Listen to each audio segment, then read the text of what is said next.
کہ جو نہیں کیے جانے چاہیے. اگر میں کہتا ہوں کہ اگر فیڈرل ڈپارٹمنٹ آف پروٹیکشن کا ڈی جی لگانے کے لیے کوئی ان کے پاس بندہ نہیں تھا تو بہت سارے لوگ یہ ڈپارٹمنٹ سے جو ریٹائر ہوئے ہیں ان کو لگا دیتے. اب کسٹم سے یا پولیس سے یا ادھر ادھر سے بندہ لا کے ایک ٹیکنیکل شعبے کے اوپر بٹھا دینا تو یہ مطلب کوئی عقل مندی تو نہیں ہے. یہ ہمارے جو director general agriculture extension Punjab رہے ہیں ڈاکٹر انجم علی، وہ ریٹائر ہو گئے تھے، انہیں لگا دیتے. وہ بہت زبردست ان کا ویژن ہے، ان کی ٹیکنیکل اسسٹنس بہت زیادہ ہے ہمارے انڈسٹری کے حوالے سے، ہمارے فارمر کے حوالے سے بہت ساری چیزوں کو جانتے ہیں. انہیں لگا دیتے اگر اور کو پتہ نہیں تھا. تو مطلب یہ جو فیصلے کیے جاتے ہیں نا، یہ ایسے فیصلے کیے جاتے ہیں کہ اگر حادثے بڑھ گئے ہیں تو سڑکیں بند کر دیں. اگر جناب ایک ٹرانسپورٹ کے اندر حادثے بڑھ رہے ہیں تو پوری ٹرانسپورٹ بند کر دیں. تو ایسے نہیں ہوتا. یہ جو انہوں نے پیسٹی سائڈ بین کرنے کا جو انہوں نے یہ ایشو کھڑا کیا ہے، یہ میرا خیال ہے کہ یہ زیادہ دیر نہیں رہے گا. اس میں کوئی 3 یا 4 پیسٹی سائڈ جو ہیں وہ تو بین ہو سکتی ہیں، جو میری انفارمیشن ہے یا جو میرا نالج ہے.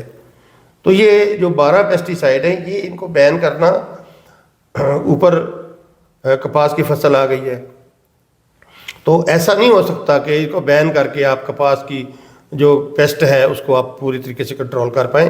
اتنا تو آپ کے پاس ٹائم ہی نہیں ہے کہ آپ کوئی اس کے متبادل کوئی نئی چیز لے کے آ جائیں اور جو کپاس کا فارمر ہے اسے آپ ٹائم پہ سیل آؤٹ کر لیں.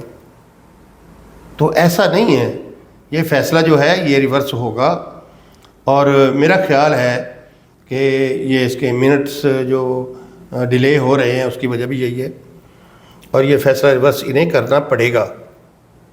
اور اگر بین ہوئی بھی صحیح تو 3 سے 4 پروڈکٹ وہ بین ہوں گے، جس میں امیڈا کلوپریڈ ہے، اسیٹا کلوپریڈ ہے، کلورپیریفاس ہے، یا ایک اور پروڈکٹ ہے مجھے یاد نہیں آ رہا. یہ پروڈکٹ بین ہو سکتے ہیں لیکن 12 کے 12 پروڈکٹ پورے یہ بین نہیں ہو سکتے اور نہ انہیں کرنا چاہیے. ٹھیک ہو گیا، بہت شکریہ مولوی شہین صاحب. ناظرین، آپ نے ہمارا پروگرام دیکھا، اس کے بارے میں اپنی رائے کا اظہار ضرور کیجیے گا. اب ہم آپ سے اجازت چاہتے ہیں، ایک نئے پروگرام کے ساتھ ہم پھر ملیں گے. تب تک کے لیے اللہ حافظ.